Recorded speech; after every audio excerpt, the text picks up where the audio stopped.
Hello my little Ebirds, it's the one you've all been waiting for. I'm back with my review from before the 90 days and I'm going to be talking about Ed and Rose. And this review is going to cover episodes 7 and 8. We've got an awful lot to cover and as you can imagine, I've got an awful lot to say. But before I do so, I just want to very quickly say, please don't forget to like and share the video and also just click that red button and press subscribe. Make Ebird a very happy Ebird. And also don't forget to follow me on Twitter at Ebird99. So without further ado, I give you Ed and Rose. So the last time we saw Ed and Rose, as you remember, we just had the big argument about the STD test and Ed was pretty much backed into a corner and he had to accept either he took it too or neither one of them were going to take it. And so they're having one last night at a hotel just before they go up to see Rose's family. And what happens next, guys, I found very, very disturbing. Ed just completely ignored the fact that Rose had just been crying her eyes out and very upset. And as soon as he gets into the hotel room, he orders champagne and he said, "Rose, go and slip into something more comfortable."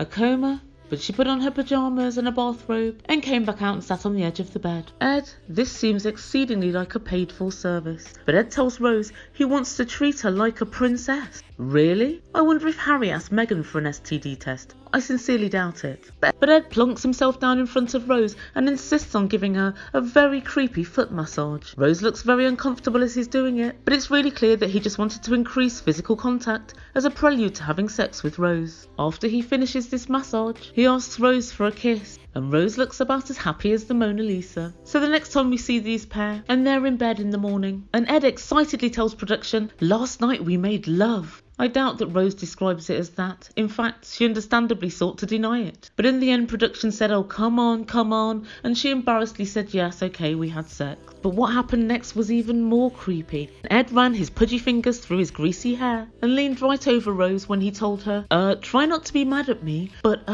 your legs are about as hairy as mine. I'd really like it if you could shave them. I'll make a deal with you. If you shave your legs, I'll shave my beard." And the truth be told, Ed's deals are like doing trade deals with China. It's very, very difficult to get the best end of the deal. And deals always seem to be at Ed's behest. And guys, it would appear that being dictatorial and presumptuous appears to be an essential part of Ed's remit. And not only did he make her shave her legs, but then he manually checked it to make sure it was done to his satisfaction. And guys, I'm completely disgusted by the fact that Ed describes the hair on Rose's legs as gross. And considering that he thinks it's a love match, he sure is making a lot of demands. So they leave the hotel and Ed tells us they're going to Kuala, which is 3 hours north of Manila, to stay with Rose's family. And so while they're sitting in the car, Ed starts asking questions. Do you have air conditioning? Oh my god, air conditioning? They haven't even got bloody windows and doors. And it occurs to me that he's never ever even bothered to find out where Rose lives or how she lives. And that to me is somewhat surprising. And especially seeing as you're saying, "I'm in love with this girl, I believe in love." And so amongst other things he asks her, "Do you have aircon? Will I be safe? What do you sleep on?" And as he gets further and further out of Manila, it suddenly hits him that Rose does not have a lot of money. And he looks out the car window at ramshackle houses as he goes past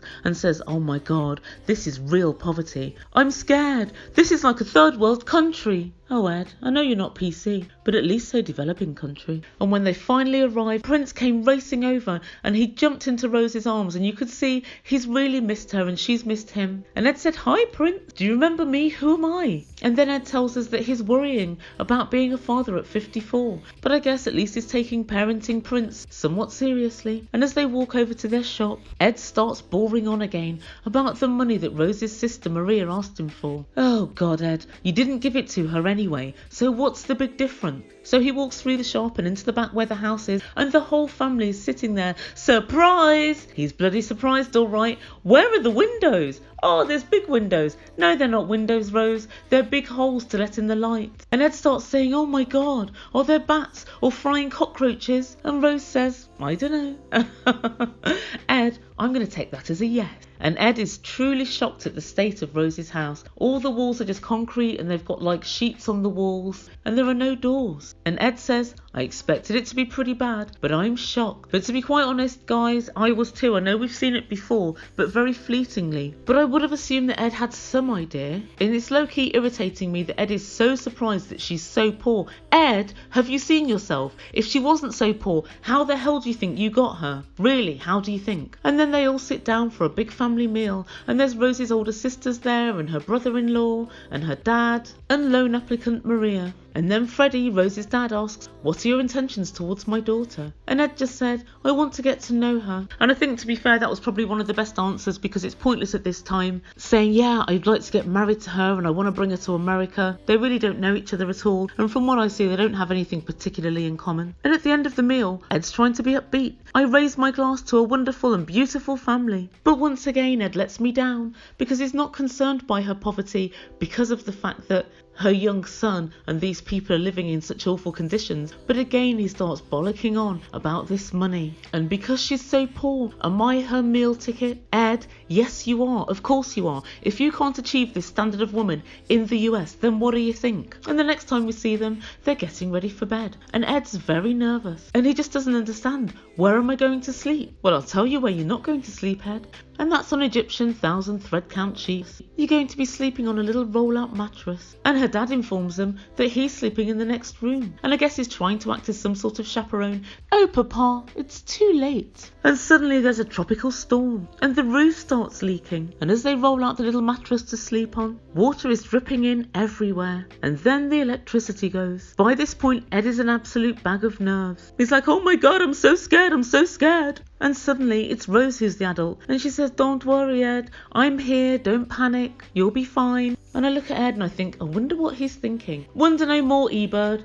He's still worrying about this goddamn money. Ed, for the final time, no, it's not about love. You're her meal ticket. Now just pipe the F down about Rose and her poverty. So next time we see them, it's in the morning, and Ed said, "Oh, I survived. That was one of the very worst nights in my life. It's one of the first nights I've ever spent without air conditioning. And I think a mosquito bit me." Ed, you're in the slums in the Philippines, not in the bloody rift. But he's made his mind up. "I can't stay here. Rose, I want to take you away. Just you and me." And Rose said, "Well, I would do, but I'm really sad because of Prince. I've missed him already and I'd miss him even more." And Ed said, "Never mind, somebody can take care of Prince." And he says later to production, "I'm a little sad that Rose has to leave Prince behind." Ed, Rose does not have to leave Prince behind. You're pretty much demanding that she does so. You're saying, "I just want it to be me and you so I can get to know you." Well, Prince is going to be living with you as well, so why don't you want to get to know him? That's right, you just want to fulfill your sexual desires, don't you? My blood at this point is absolutely boiling. And I think we can all agree that the world was a much better place when none of us knew who Big Ed was. And Ed says, "I want to be respectful." Too late. "And so I want to ask your dad." And her dad works on a pig farm. And so all three of them go up to see this pig farm.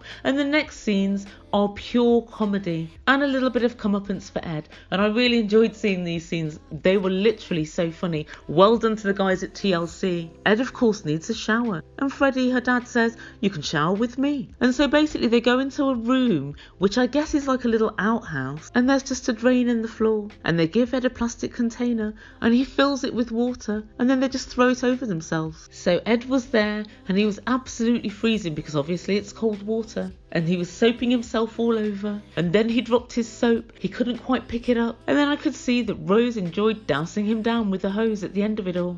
But whilst they were in the shower, there were chickens walking around, and I think rabbits as well. But what happened next struck fear into the heart of Ed. He saw a rat, and literally all you could hear was and Ed was swearing profusely. And he said, "What's that?" And Rose looked at him and said, "A little mouse?" And Ed said, "A mouse or a rat?" I think so." And as we look down at the rat, it's clear that even the rat didn't seem to like the accommodation. And Ed's made up his mind he's got to get the hell out of this place. So later on, Ed goes to the pig farm to speak to Rose's dad to ask for permission to take Rose away. And they get on a little jeep to the farm. And all the way in the jeep, Ed's asking ridiculous questions. Do you like living in the Philippines? Do you like living on a pig farm? Are we there yet? And when they finally get there, Ed jumps out of the jeep. And we can see he's decided to wear his £120 Nike trainers. What a great choice, Ed, to a pig farm. He then covers these trainers with plastic bags. And guys, it was as muddy as all hell, and Ed may as well have been wearing ice skates. So all he had to do was get this kind of corn or pig feed and help to feed the pigs. So the first time Ed tries to feed the pig, he totters over and is very unsteady on his feet. And you can kind of tell he's a little bit scared of the pigs. And as he walks towards them, he just sort of dashes the food in the pig's face and fell over.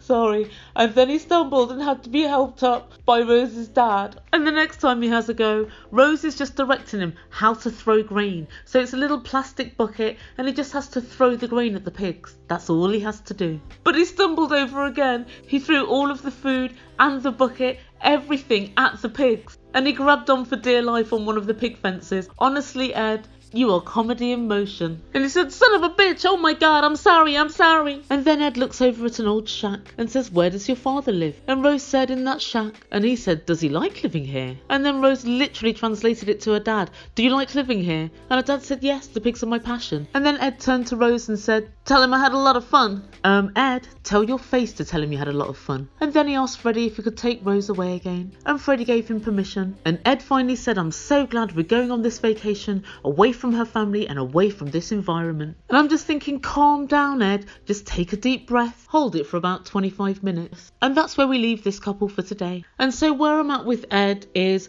I have literally so much to say about him. I really have to do a separate video. Ed's like a performing monkey. He keeps saying, I wonder if Rose really loves me. No, she doesn't. You're giving her your money and you're receiving her looks. That's how it's working. But guys, there's trouble on the horizon, because for everybody that keeps saying, Rose is a prostitute, I'm not having it, I'm not buying it at all. Trying to escape crushing poverty for you and your child could never ever be seen on the same level as prostitution to me. Rose is considering marrying and spending a life with Ed. I'm guessing if she wanted to be a prostitute, she would be.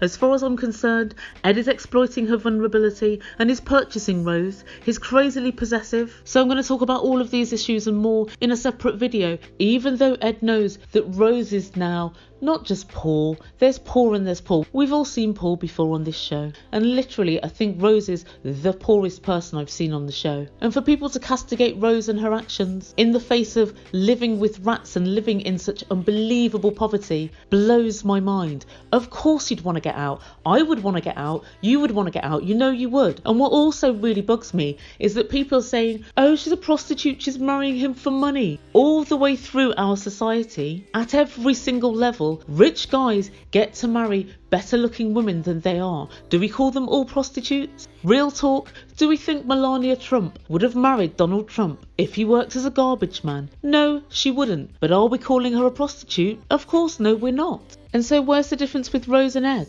Where's the difference? And so guys, I feel like we shouldn't be too judgmental, because we never know where desperation pushes us. So let me know what you think in comments down below. Please don't forget to subscribe to my channel, and a massive big warm hug to all of those who have subscribed thus far. And follow me on Twitter at Ebird99. You've been listening to Ebird Online. Ciao for now.